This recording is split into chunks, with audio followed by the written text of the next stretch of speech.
So how is everyone doing? So nice to report that it looks like our democracy is remaining intact.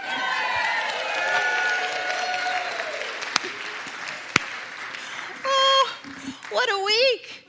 What a week, what a week, what a week, what a week. And for those of you who may be in here or maybe wherever you are, pausing, what is she doing talking about politics?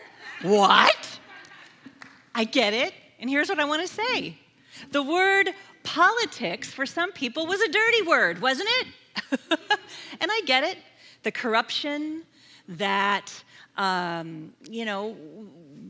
often occurs in politics can create an apathy. I understand that. I also understand, of course, fully the separation of church and state, and I follow that.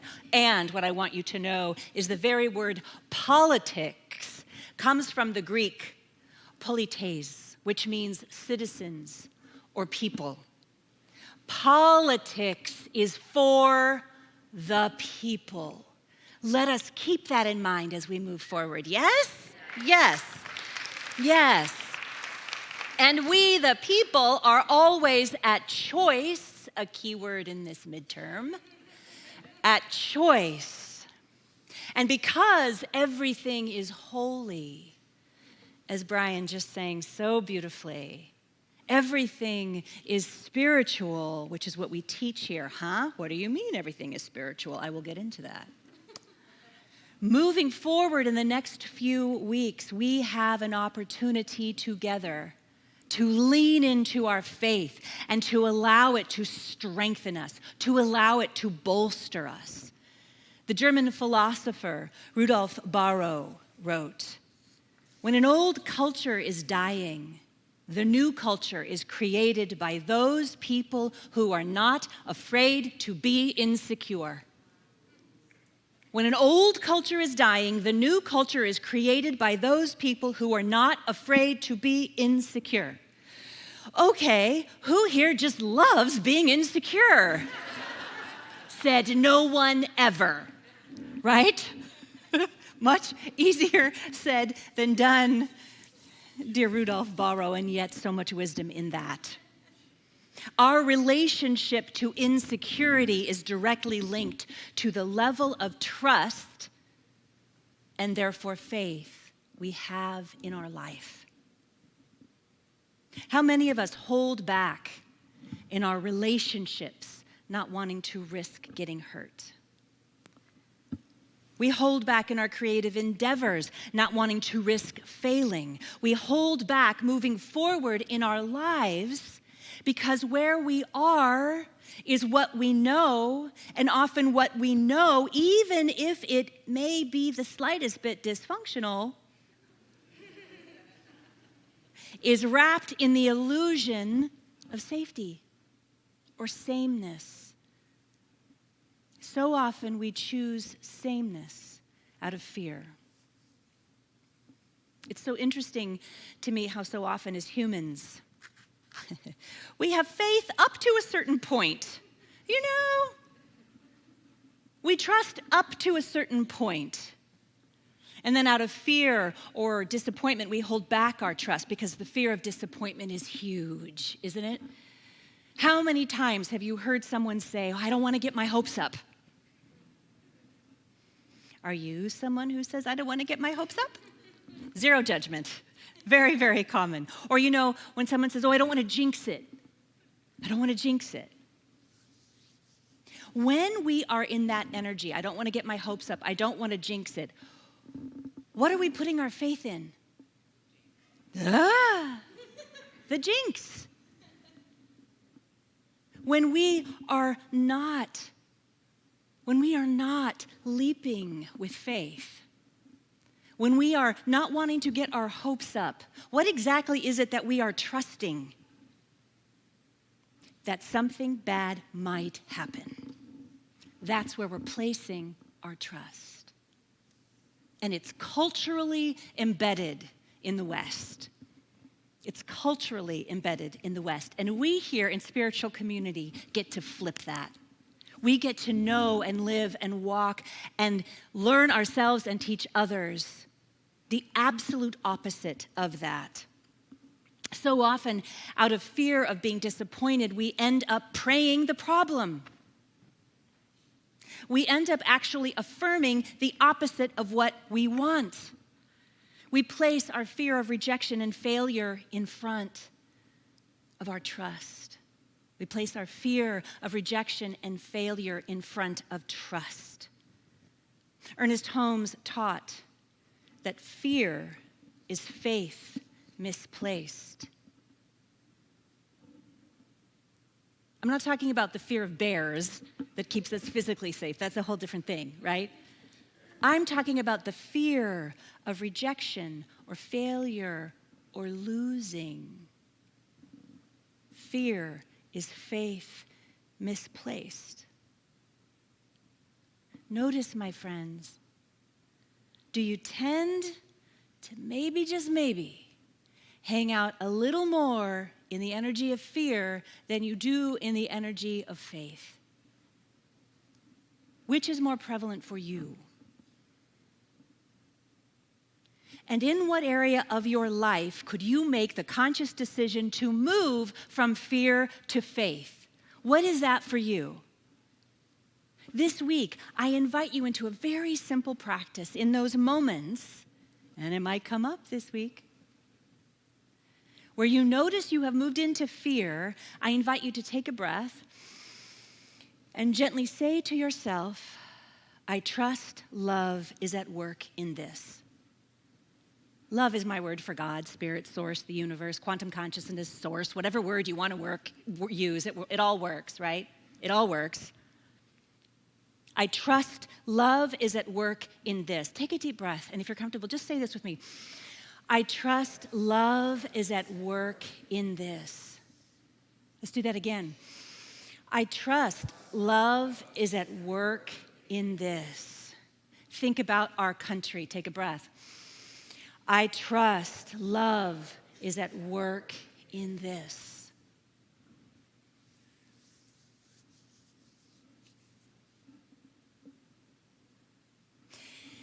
I want to bring something to you. I want to introduce you to a book that we're going to be using over the next 2 weeks. It's brand new. It's called Uncover Your Power and Set Yourself Free, How We Heal. It's by Alexandra Elle. She's making all the rounds on all the podcasts and all the places. She was just with Glennon Doyle and Jonathan Sparks and all these wonderful folks. We have this book, by the way, downstairs in our shop, our bookstore, or you can get it online. And it's really it's concise. It's simple. She lays out simple tools to use, and I think it's valuable during this time. Over these next couple of weeks, there's fabulous interviews in there with great thought leaders. It's a beautiful piece of work. She writes, you are allowed to trust your process and yourself. You are allowed to take risks. You are allowed to fail before you succeed. You are allowed to not know what the hell you are doing. You are allowed to try. You are allowed to not know what the hell you're doing. You are allowed to try. How many of us heard that growing up? Anybody? No. Even the most well-meaning parents, I love you, Mom, I love you, Dad. It's not that. Society, again, in the West, it does not champion failure, does it? No. So I thought it would be nice this morning to unpack the spiritual principle of trust. Trust is required for faith, and that seems to be up for a lot of us right now. The greatest spiritual teachers across time taught us that trust is the inner knowingness within ourselves, to trust that, especially when it is the hardest. The first recorded faith that we know of that is on paper anyway, Hinduism, in the beautiful tale, the Bhagavad Gita, Arjuna He basically, it's this battle that ensues, all of these things. It really is symbolic for the battle in his mind between his ego and his faith. And ultimately what he learns is that when he chooses his faith, he has much more power in his life and everything shifts. Then we move to Buddhism, the Buddha. When he was Siddhartha Gautama, he went through all of this very painful, difficult journey. It wasn't until he trusted that enlightenment was available and attainable to all people that he became the Buddha. Henceforth, we have Buddhism. Take Christianity. Can you imagine Jesus of Nazareth going into Jerusalem on the donkey, knowing that he was going to be killed? He chooses to do it anyway. He trusts he is going to do that anyway. And he, like all of us, was human and had a moment while he was on the cross. Father, Spirit, Source, quantum consciousness, universe, why have you forsaken me? But then remember the last 7 words out of his mouth before he passed, before he transitioned, before he transformed. I commend my spirit into your hands. Trust. Trust.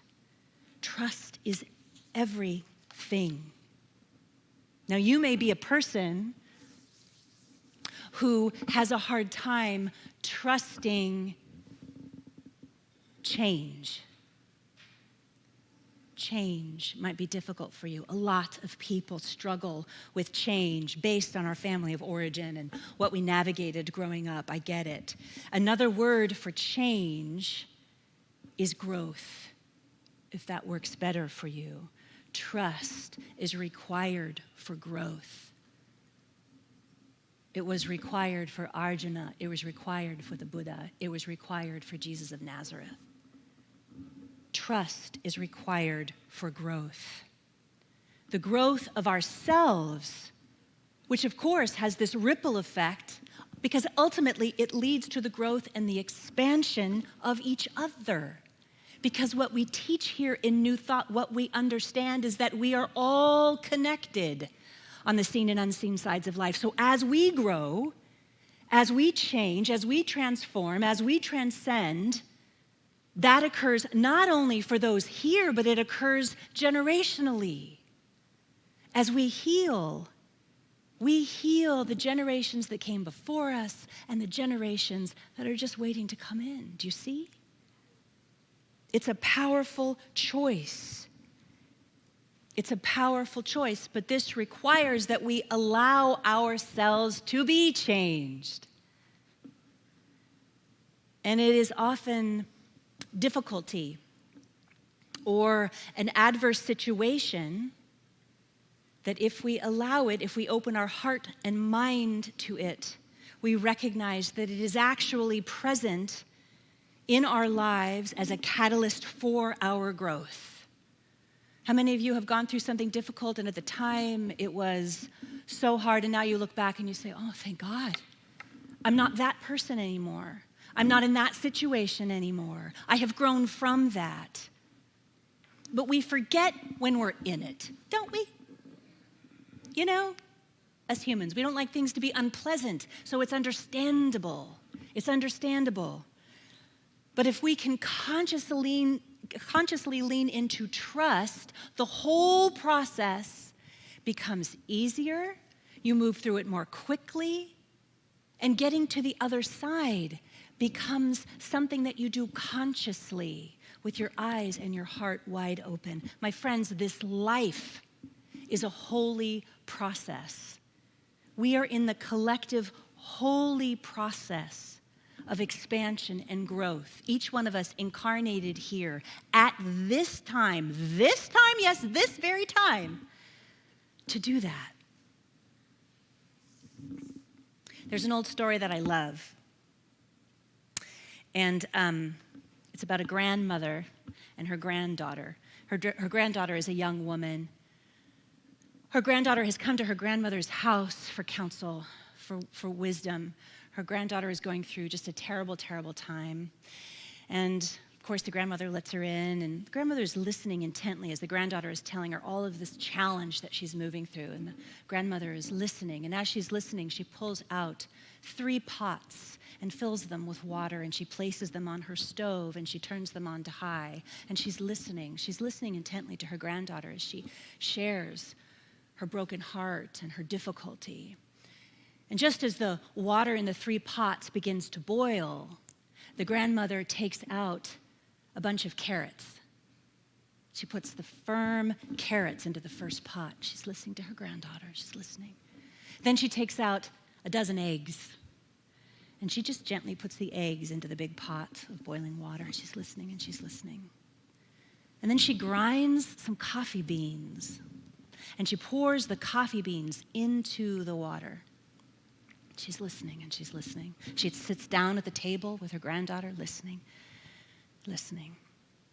And then, as the cooking is complete, she gets up and she turns the flame off, and she scoops out the carrots and she puts them into one bowl, listening to her granddaughter. She scoops out the eggs, puts them into another bowl. And then she ladles and sifts the coffee. She ladles it into a big, lovely mug. She sets it on the counter.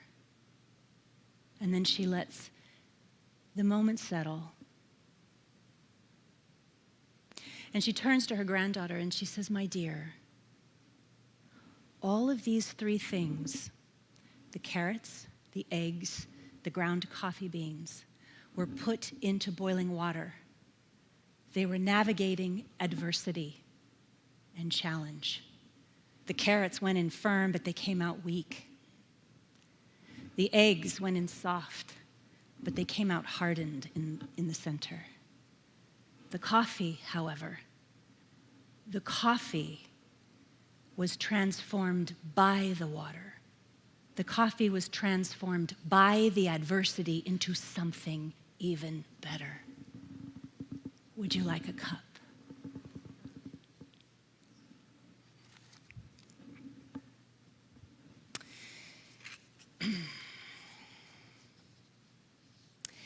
You know,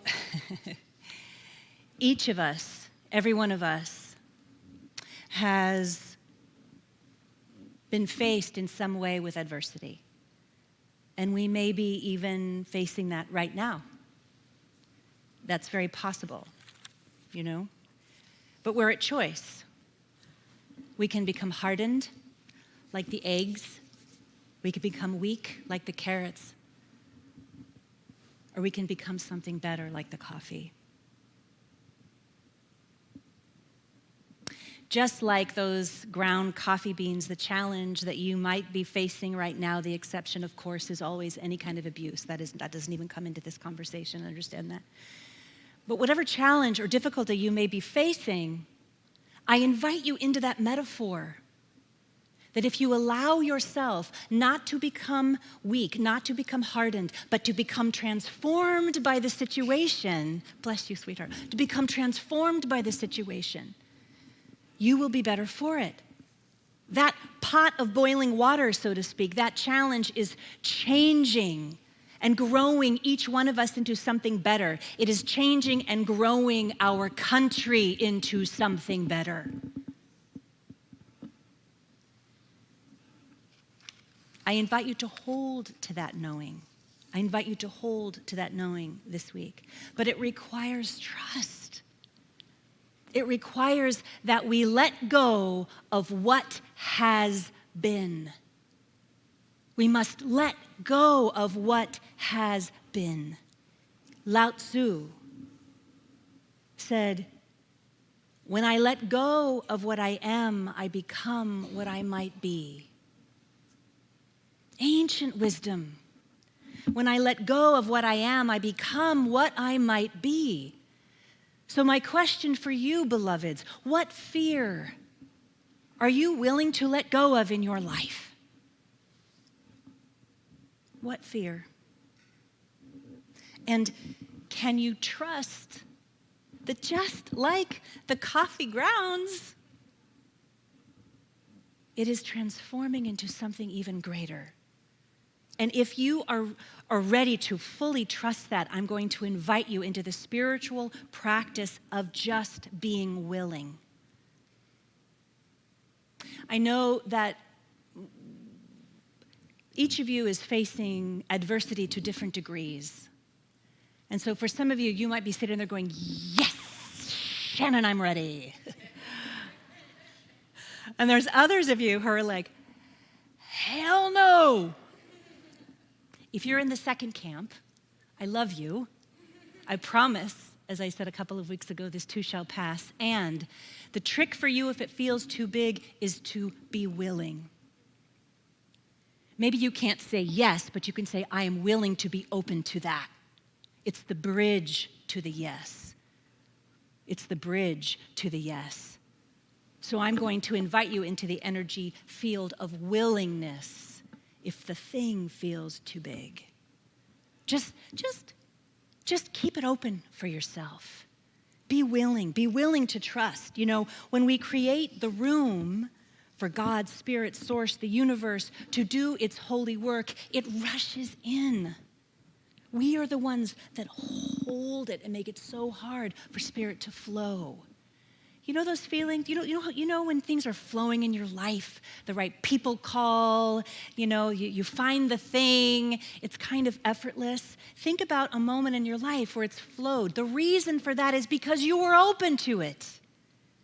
If you are standing there in front of your door saying, I am never going to find my keys, do you think you are? No, of course not. Because you just shut down the entire vibratory force of the benevolent universe, who would just be like, it's right there, honey. They're just like on the count, just look. But you're like, no, I won't. Anybody? Yeah. So let's be willing this week. Let's be willing this week.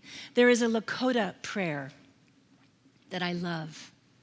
It goes, Wakantanka, Great Spirit, Great Mystery, teach me how to trust my heart, my mind, my intuition, my inner knowing, the senses of my body, the blessings of my spirit. Teach me to trust these things so that I may enter my sacred space and love beyond my fear and thus walk in balance with the passing of each glorious sun.